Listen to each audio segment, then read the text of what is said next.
Om Shanti. Let's have a few moments of reflection first.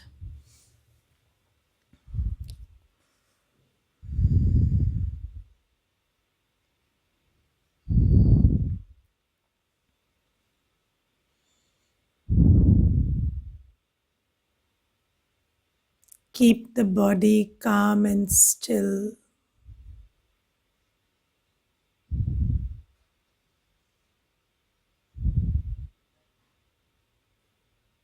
And reflect on what is the truth.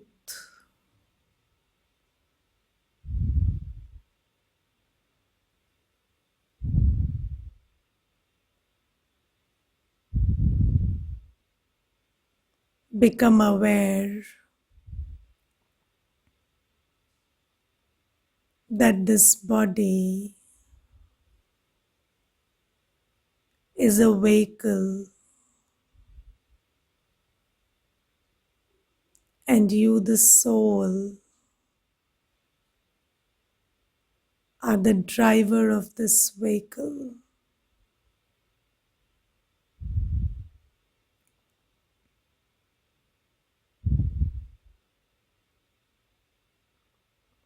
Very gently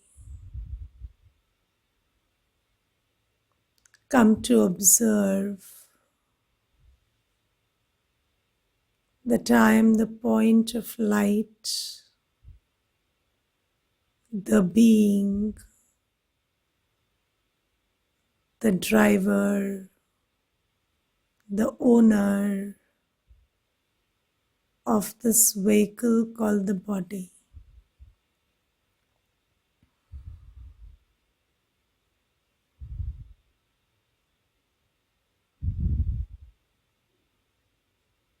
I am sitting on the driving seat behind the eyes.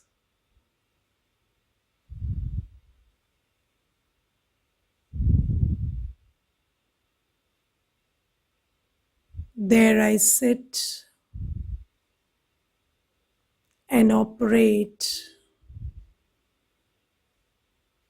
the various organs of this body.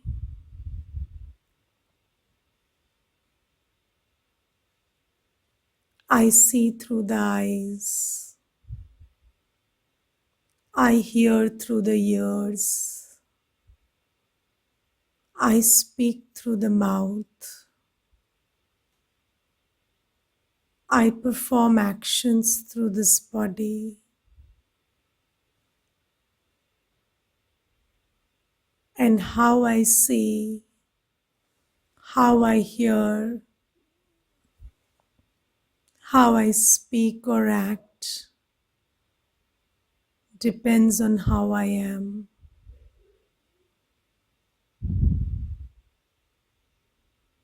Look at yourself.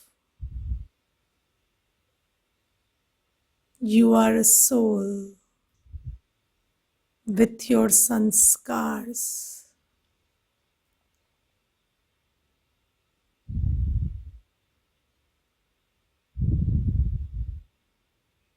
You are the energy, the consciousness with your sanskars driving this body.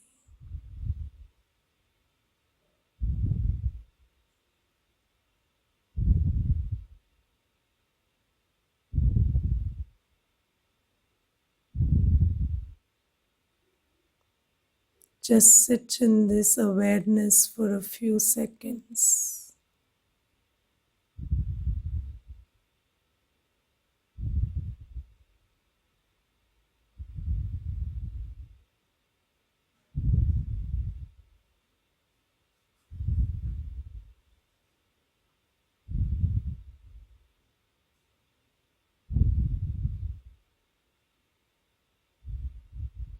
Om Shanti.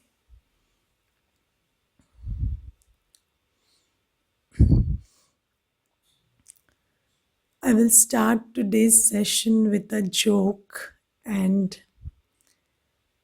so there is this person, and He goes to a shop which sells spectacles, and he asks for a spectacle, a goggle or a chashma.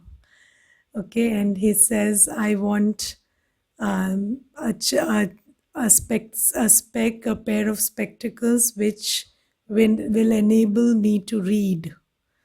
So then the shop owner tries various numbers of spectacles on him, and he says, now can you read? Now can you read? And every time this person says, no, I'm still unable to read. I'm still unable to read. And then finally the shop owner asks, do you know how to read? Then this person says, no, I don't know how to read and write. So he says, then how can you read and write if I give you a pair of specs? He says, no, people say if you have specs, you can read better. So he says, no, you can read only if you know how to read. So he said, okay, I didn't know that. So he said, for that you have to go to school, not come to this shop. So, so why I'm telling you this is because we always thought that there is a problem with how we look, or our eyes, or our ears, or the world outside. The problem is not with the world, the problem is with the onlooker. So if I don't know how to see right, I don't have the right consciousness, the right attitude, the right perception, then the world will never look nice and fair and beautiful to me. So in the meditation, we were practicing that I am the one seeing through my eyes, hearing through my ears, speaking through my mouth, and I have sanskars. And those sanskars are a product of my consciousness. And I told you yesterday that there is consciousness, then there is attitude, then there is vision, and then there is action. And whatever action you perform repeatedly becomes your sanskar. So if we are operating in body consciousness for very long, then we have made certain sanskars out of that. And now those sanskars act like the filter or the glasses through which we see the world. So we see the world not as it is, but as we are. Okay, does this make sense to you? So the world appears to me as I am, not as the world is. So if I want to change my experience of the world, I have to change my sanskars. And the key to changing my sanskars is changing my consciousness. So this is why we are doing this whole practice of changing our consciousness to I am a soul, and practicing that I am a soul who has the sanskar of peace, love, purity, happiness, so that wherever attention goes, energy flows and that thing grows. So as a soul, my sanskar is peace, love, purity, happiness. And the more I practice paying attention to them, they will grow. And then when I am peaceful, I am loveful, the world is loveful and happy and peaceful for me. So when you are happy, the world is happy. That is the rule. So it all lies, it is inside out, it is not outside in. So whatever we perceive, however our experience of the world is very dependent on our own sanskars. And you see, the way we respond to various events outside also depends on our sanskars. For example, So let's take a very normal example, like there is orange and there is lemon, and then the same amount of pressure is applied on both, and then you get sweet juice out of one and sour juice out of one. Why? Not because of the pressure, because the pressure is the same, but what comes out is what is contained inside. So it is always what is contained inside what matters. So we have to see what is contained inside me, because whatever is happening outside is just a trigger. So what they bring out in me is what is contained inside. So today I will tell you a very interesting situation that we are in. So there is a loop, and that loop has three words: being, doing, and becoming. Being, doing, and becoming. So we are a certain kind because of our journey, and then we do as we are. Yes, so whatever we think or speak, or the attitude I have, or the action I perform, depends on how I am, and then I become as I do. So whatever action I perform repeatedly, they become my sanskar. So I am a certain kind, there is a being, and the being gives rise to the doing. So I do as I am, and then the becoming is a product of the doing. So I become as I do.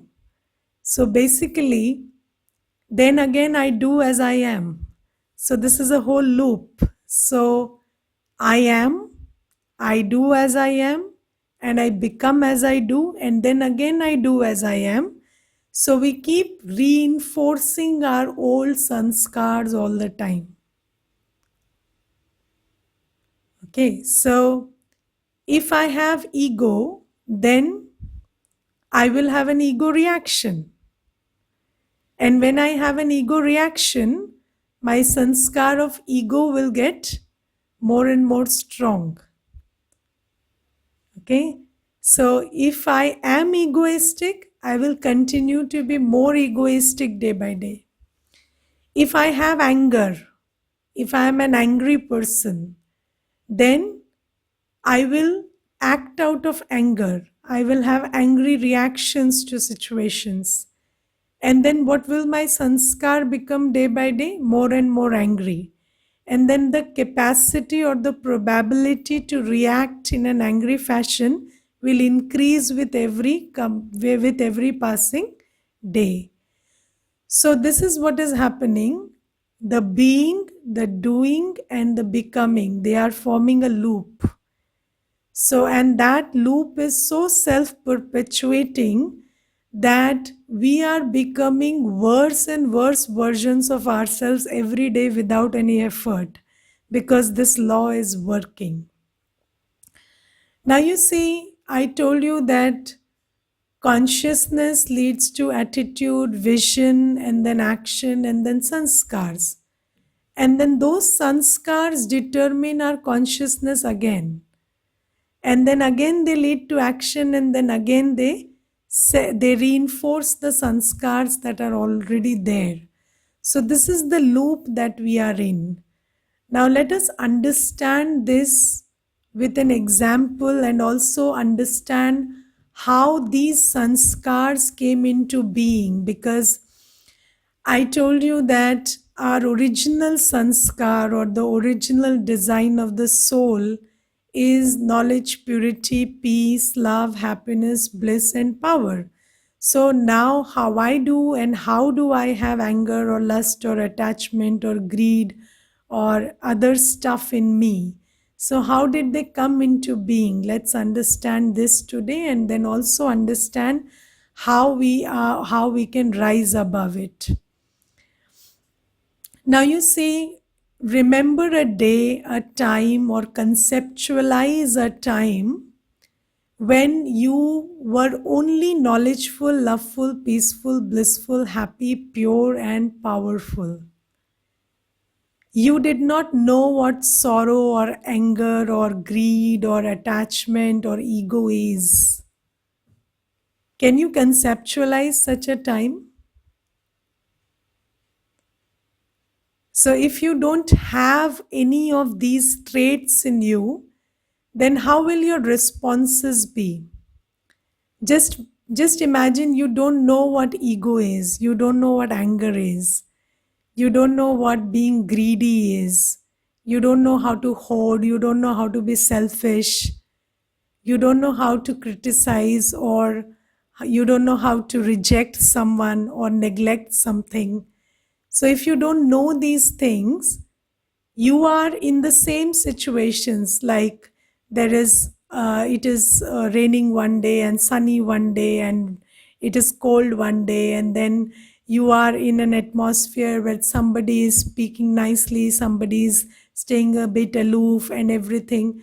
But how do you respond if you don't have any negative trait? You smile at everything. You smile at everything that is happening around you, right? Just like a child, even if two people are fighting, the child smiles because he doesn't know how to do anything else. He doesn't know he can shout or cry or throw things around or be any other way. So he just smiles because that's what he knows how to do best. So there was a time when there was change around us and things didn't stay constant. There was constant change. Everything was changing continuously, just the way it is. Yes, the speed of that change could have been slower because it was slower even 30 years back or 40 years back. Now the change is getting very fast and rapid. But even then, there was change around you, but then you didn't know how to respond to that change in any negative fashion. So all you did was stay happy, stay peaceful, and smile at everything. Yes. So can you practice this today, one day? That anything happens, somebody breaks something, somebody does something that you think is not the right thing to do, you think they betray you, you think they were impunctual or disrespectful or irresponsible, and still you only smile because that is how you know how to respond to things. Can you do that? Can you do that? And why do you feel so compulsively about responding in any other way? Because even if you respond in any other way, it doesn't change the situation. It only changes how you feel. So even if you respond differently, even if you shout at them, or if you reject them, or you insult them, or you do anything or you experience sorrow or bitterness or any other emotion, the situation stays the same.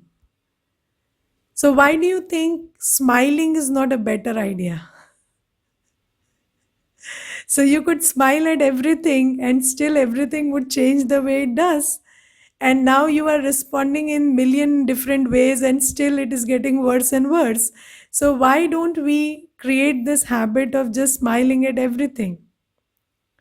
So, when I came into this spiritual path, there was something very interesting that the sister who was giving me the course told me.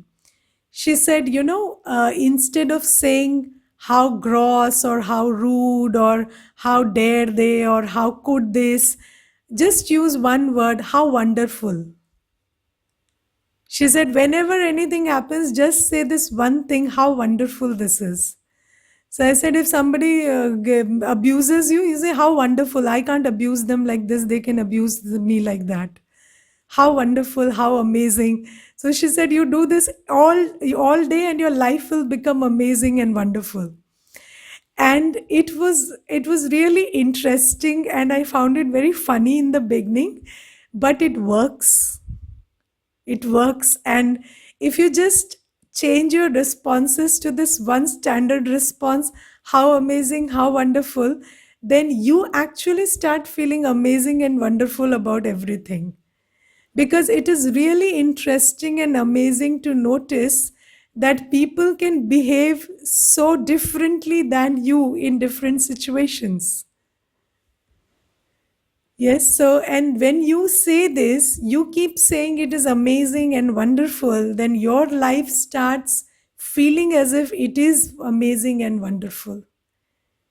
Other things around you remaining the same. So, anyways, they are not changing. So, your experience of them is changing anyway. So, good for you. So, this is how it was in the beginning. So, there was change around us, just like there is change now. But we did not know how to respond other than with peace, with happiness, with love, with stability. So power, if you want to use a different word for powerful, it is stable. So anybody who is powerful is not influenced. So you responded with stability, with love, with peace, with happiness to anything that came your way. And then what went wrong? So then, because you kept operating with matter, so you are a soul. In the beginning, you operated with your consciousness of who you are.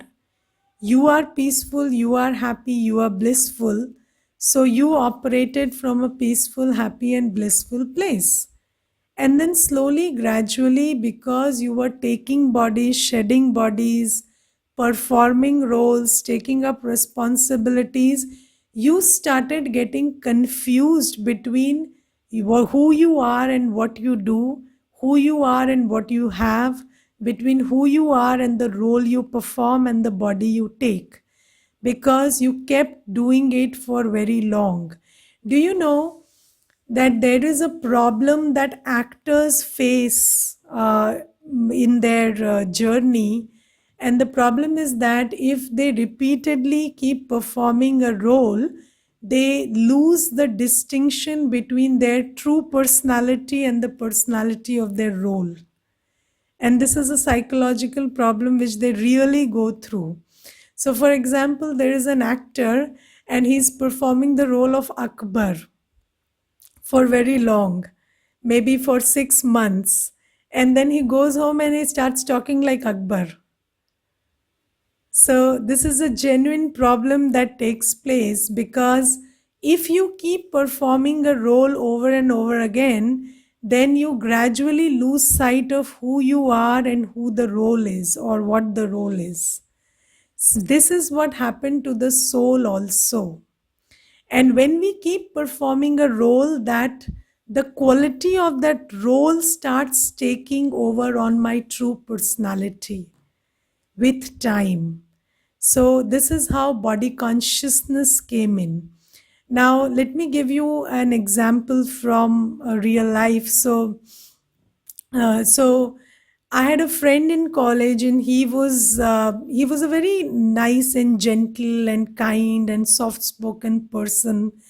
And then he got selected as a sub inspector with the police. So we used to make fun of him, and we used to say that you are such a kind person, and the thief would never be scared of you, and you would be scared of the thief instead. And you cannot shout at anybody, so they won't listen to you. And these kind of things we kept telling him. And then he took up that job, and then we lost touch. And then I came onto the spiritual path. And then many years later, I saw him on the airport one day. And then he was with his wife. And then his wife told me that, oh, you are his friend and you are a Brahma Kumari. So why don't you teach him something? So I said, what does he need to learn? He's already very sweet and gentle and kind. So she said, no, he is not sweet or gentle or kind. He treats me like one of his prisoners, and he shouts at me and abuses me all day and night. So I said, no, that's not possible. He is not that person.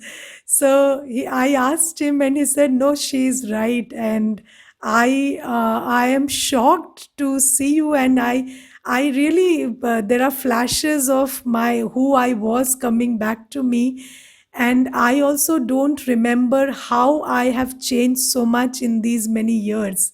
And he said, when I went to work as a in the police, then every day people used to tell me, see, you are a policeman now, and you have to be tougher, and you have to be stricter and ruder, and more aggressive, and this and that. And then slowly, gradually, I started faking it, because I was not that person. So I started faking it, and now I am that person.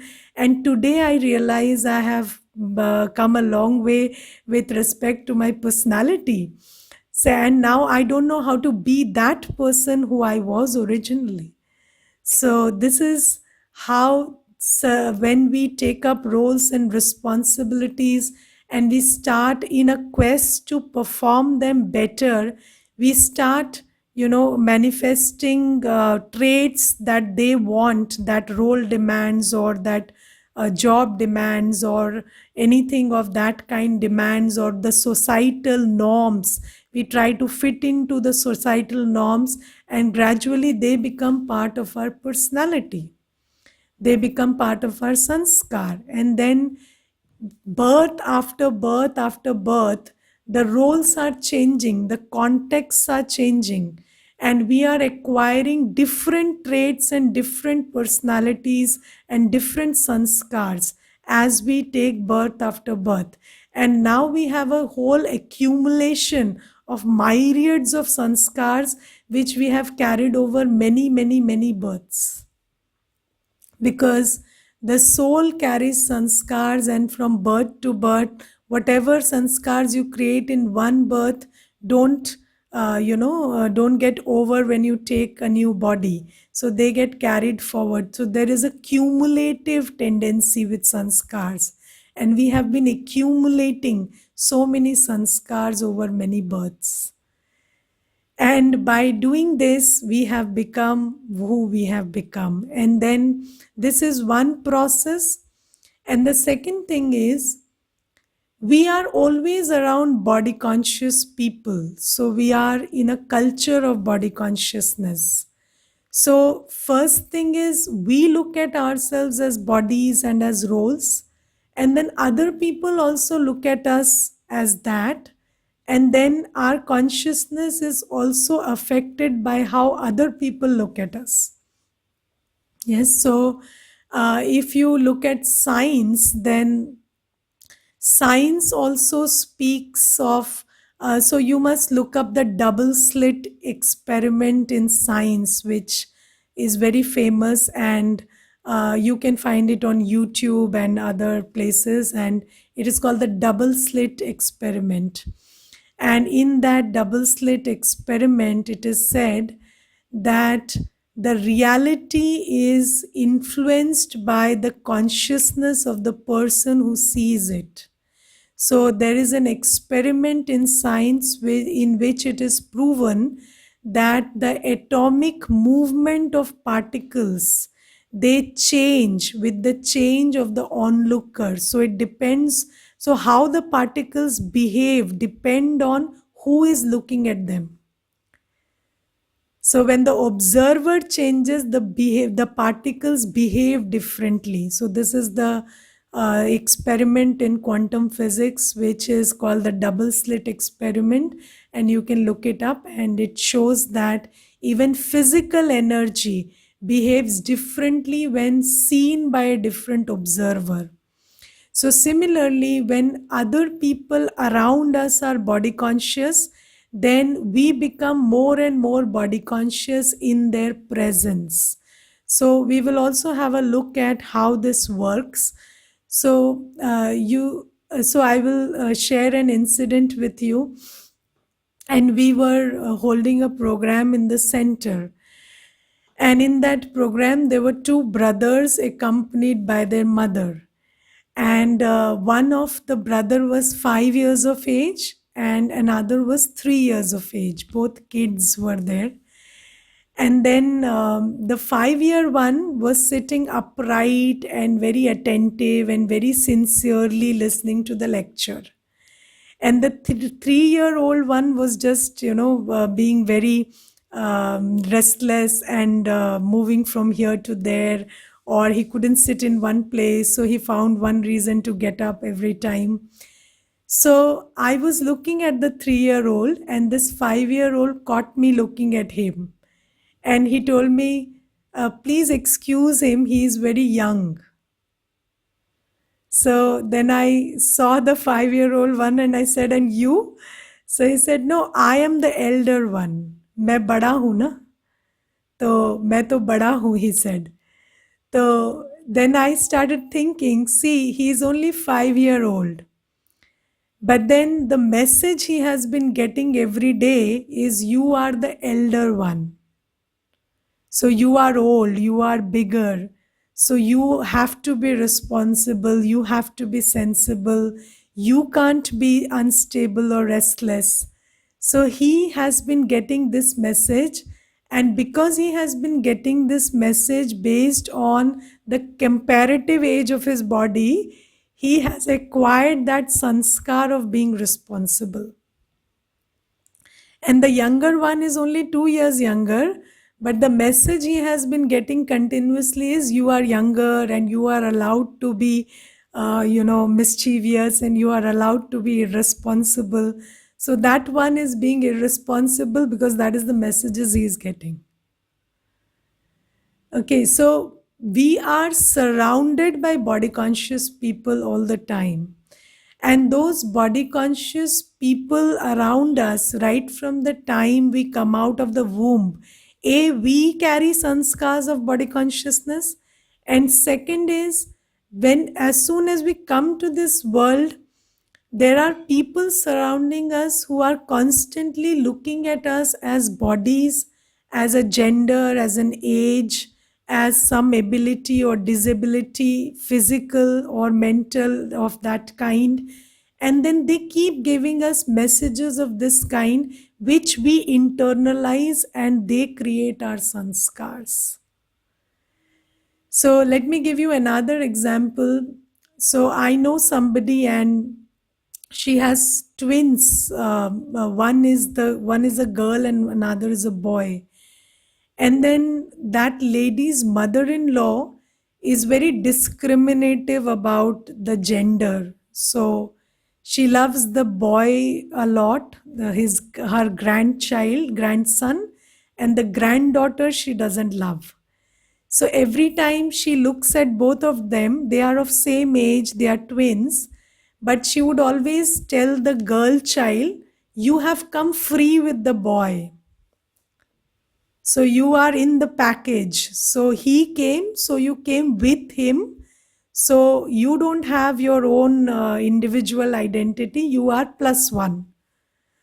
So, and then she would treat her like that extra. And every time she would feed both of them, she would tell this girl child, why are you throwing tantrums? He's throwing tantrums is okay, but why are you throwing tantrums? You should eat your food quickly.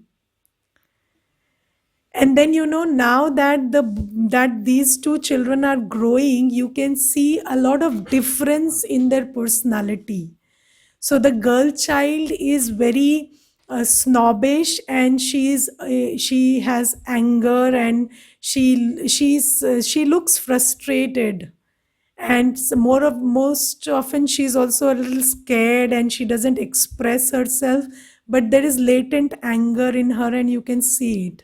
And the boy child is like, he thinks he can get away with anything in the world, and this personality is very evident in 4 years or 5 years of time alone. So when these children grow up, you will see how these things manifest as they grow up. So we are receiving messages based on our gender or our age, or our comparative status in the family or other things. and these also we internalize. So let's say somebody is not a good student, so maybe they are not good at academics right from childbirth, from their birth, but they may be good at art or painting or something else. But then because the society says that good marks is more important than good art, so then you keep giving the message to the child that you are good for nothing if you are not good at academics. And then the child starts taking that message and thinking that I'm good for nothing, I'm good for nothing. And even his ability to be good at what he is good at suffers because of this message that I'm good for nothing. So, this is how being surrounded by people who look at us as resources, and then the social norms about what is more valuable and what is less valuable. So a female body is less valuable than a male body, or a dark skin is less valuable than a light skin, or good marks are more valuable than other performances, or something. And then these kind of messages, or if you are a woman, then it is more important to look good, and if you are in a male body, it is more important to study well and earn well. So when a soul is in a female body, then they always get the message that it is important to look good. And I will tell you one experience.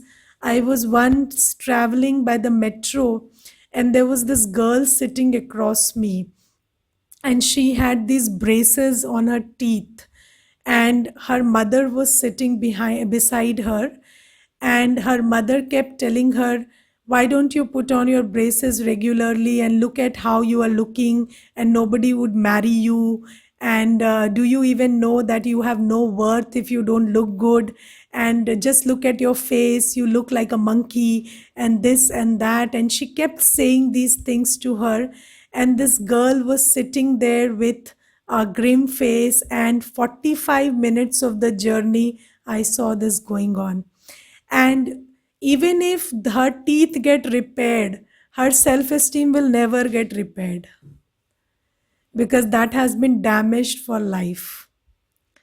So, these are the ways in which body conscious people around us, they look at us in a body conscious manner, and then by their vision we also become body conscious. So, as a soul, every soul is worthy and capable and powerful. But when we are perceived as bodies, then as bodies, we have different capacities, or there are different values and worth associated with different bodies, different gender, age, everything, everything. And then the messages that we get slowly get ingrained in the soul in the form of a sanskar, and they start affecting how worthy we feel inside, or how powerful we feel inside, or how capable we feel inside ourselves. And then our sanskars determine how we perform also, and then we start becoming that which we believe we are. So this is how it is working, and slowly, gradually, we are all looking at each other as bodies. And if somebody doesn't earn, or somebody's never went to school, then you see them as good for nothing, and slowly they become good for nothing because of your perception. So, and this is a rule, and seeing creates the being. So, seeing into being is a true phenomena. So, how you see things colors how they become. And do you know there are, so there is the placebo effect, which science talks about. And whenever you see yourself healing, whenever you perceive that your body is healing, your body heals itself. And whenever you think, there is the nocebo effect also. So if you think I'm getting ill, you get ill. So your perception or your consciousness colors the reality is a true phenomena.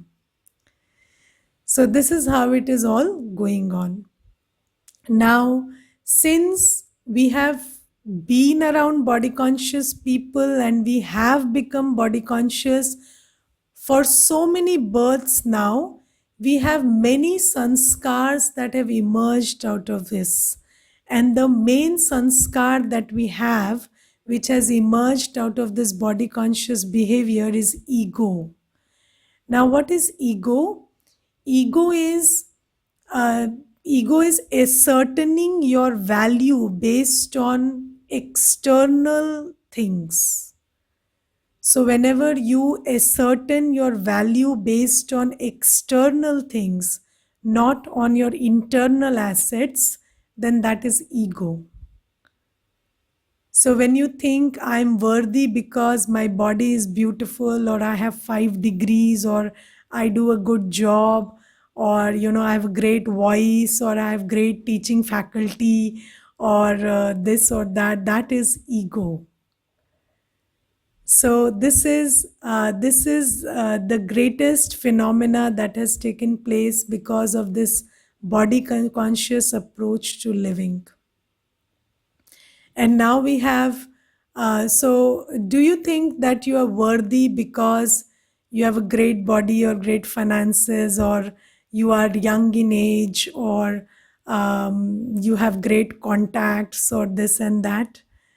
So we all think like that, right? So what determines your self-worth? So you are worthy because of whatever external things you have. They determine your worth, right? This is why you are always in fear, because the external is always changing. And if your worth depends on that, then you can never be in a stable place within yourself. So, what is the opposite of ego? The opposite of ego is self respect. The opposite of ego is self respect. And in Hindi, we call it Swaman. And what is Swaman or self respect? Swaman or self respect is knowing that I am worthy because I am, not because of what I have or what I do. I am worthy because I am. I am worthy because I am a soul, I am peaceful, I am pure, I am loveful, I am blissful, and I am powerful by design. This is self worth. This is self respect. And I don't have to depend on anything external to feel worthy within myself. So even if the body is not in a good state, my self esteem doesn't suffer, or my self respect doesn't suffer, because my self respect doesn't depend on the state of my body, or the state of my work, or the state of my finances. All right. So, can you practice this? So, this is a new teaching, and you will have to practice it so that you imbibe it. Now, this is not to say that you should not take care of physical health. This is not to say that you shouldn't go and earn. This is not to say that you shouldn't achieve or accomplish, but that your self respect should not depend on that. Because even if you work very hard for your health or your finances or your position, you may not be able to make sure that it always goes your way. So even if the things don't go your way, still your sense of self is not lost, or you don't feel unaccomplished within, even if there is no accomplishment outside, because that is not there today, it will come tomorrow. But if this is lost, then everything is lost. All right, so separate the two. Operate in the external, but be anchored in the internal. So, my internal world, my state of self esteem or self respect depends on who I am as a soul. So, my peace, my happiness, my purity, my state of innate power determines who I am. And then on the external, I work, I do, I achieve, all that is there. Okay. So see, I am a spiritual teacher, right? This is what I do. I take 5, 6, 7, 10, whatever classes in a day. But that doesn't determine who I am. Right? Today, tomorrow, if I'm not able to take classes, the internet crashes, then do I stop being a teacher? I'm still who I am, right? Even if I don't teach, I'm still a teacher. Okay, so teaching, not teaching, performing, not performing, achieving, not achieving may depend on many factors outside. But who you are is because of who you are on the inside. So you still have that capacity, that power, that potential, and that is what determines who you are, not its validation from outside. So even if it is not validated from outside, you are still who you are. Yes, so if even if you don't like my class, I am still a good teacher. Okay, so so because if I stop believing in myself, then I cannot convince you. So if you say I didn't like the class, I will say, well, you are welcome to your opinion, but that doesn't mean my class is not good. Maybe your taste is not good. Or maybe you and I are looking for different things. I'm giving you something else which you are not looking for. But that doesn't mean I'm a bad teacher. Okay, so you should believe in what you have inside. And then sometimes the what other people want or what the environment wants or what the time wants may match with what you have, may not match with what you have. But then your peace inside, your confidence, your self-worth, your state of happiness or contentment should not suffer because of the external environment. Because the truth is, situations will come and go, people will come and go, behaviors will change, but you will live with yourself forever. So you better be good to yourself. So, when you have to live with yourself forever, it is very necessary that you have a good and dignified relationship with yourself. And you respect your worth more, even if nobody else does. If other people do, very good. But if they don't, also, it is fine, it is okay. So, everybody is entitled to their opinion and their choices. And you should give them that liberty to choose and behave the way they want. But then that shouldn't put you in self doubt, and that shouldn't compromise your peace or your happiness or your state of tranquility and contentment inside. So, this is something that we need to know, that I am who I am because of my internal assets, and then I perform. Sometimes we'll have a good day, sometimes we'll not have a good day. But that doesn't make me compromise something on the internal. And I visited a couple once. They were very elderly, and they were very elderly, and they were suffering from so they were not in a good space mentally, basically. And when I saw them, they were not looking happy and okay. So I asked them, what is the problem? So they told me that, Didi, we both had cancer 3 years back. So I said, okay, so how is your cancer, or what is the stage, or how is it now? So they said, no, Didi, we had enough money. So the cancer got treated 3 years back. So the treatment took 1 year, and within 1 year, we were fine. And with state of the art technology nowadays, cancer is not a big issue. Then I said, then why don't you look okay right now? So if the cancer got treated 2 years back, why are you not in happy space? So they said, Didi, when the cancer persisted for 1 year, we got depression during that 1 year. because we thought we are going to die, and then that thought lingered on, and now it's been 2 years we are fighting depression. So you see, if you allow something external to become an internal problem, then the external shifts and changes, but the internal issue stays.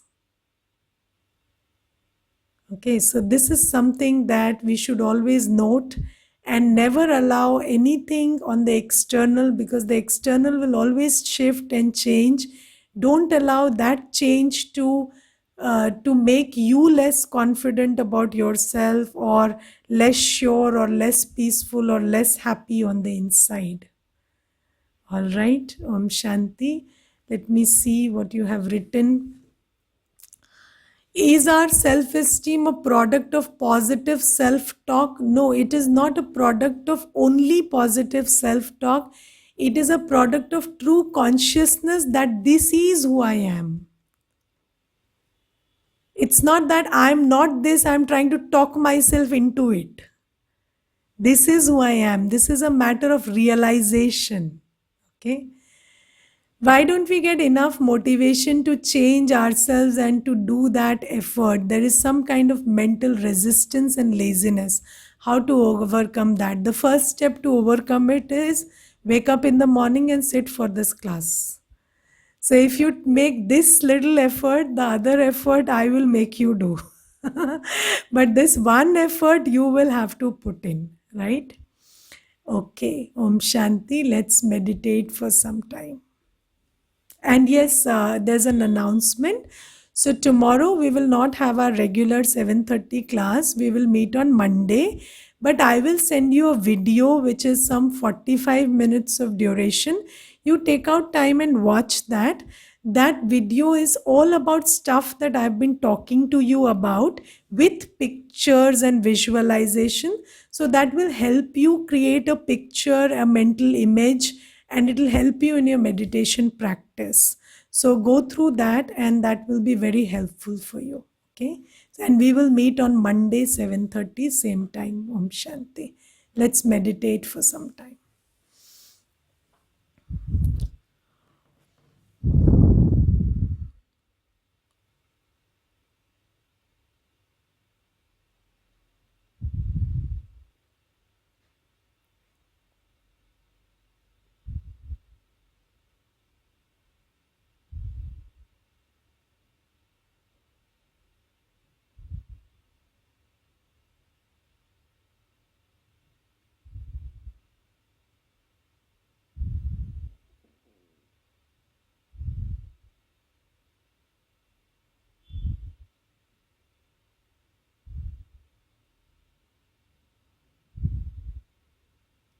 Sit still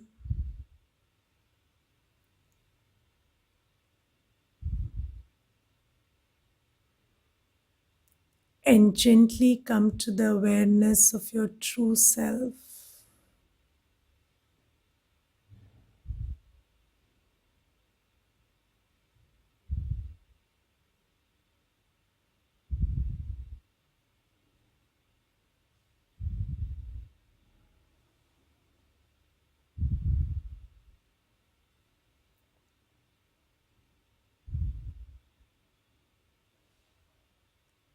I am a tiny soul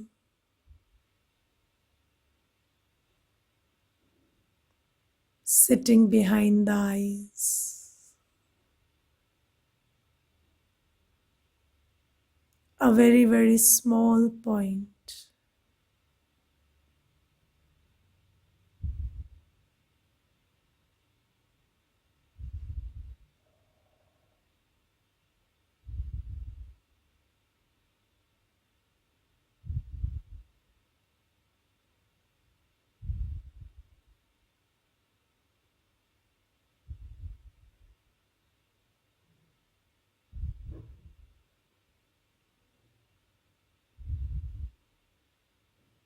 I am light and peaceful, shining radiantly and blissfully on my seat.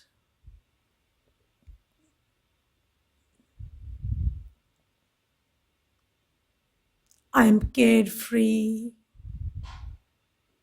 fearless, and very, very light.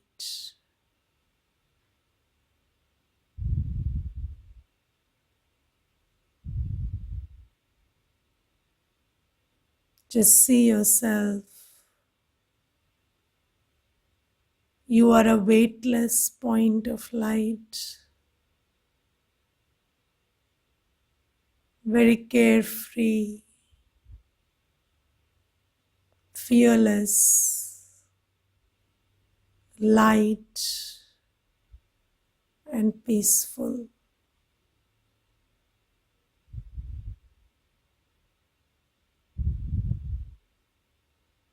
Knowing myself is an experience of freedom. I have become free of all the weight I was carrying.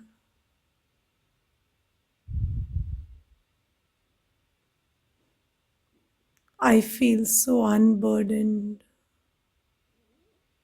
so light.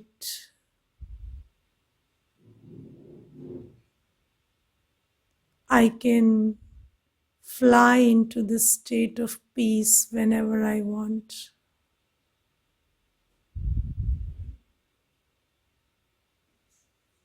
This is who I am, a radiant, light, carefree, fearless, peaceful point of light.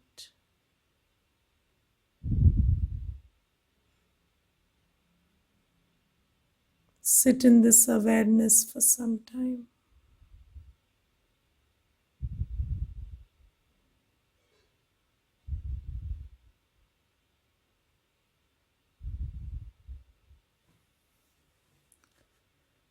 Om Shanti.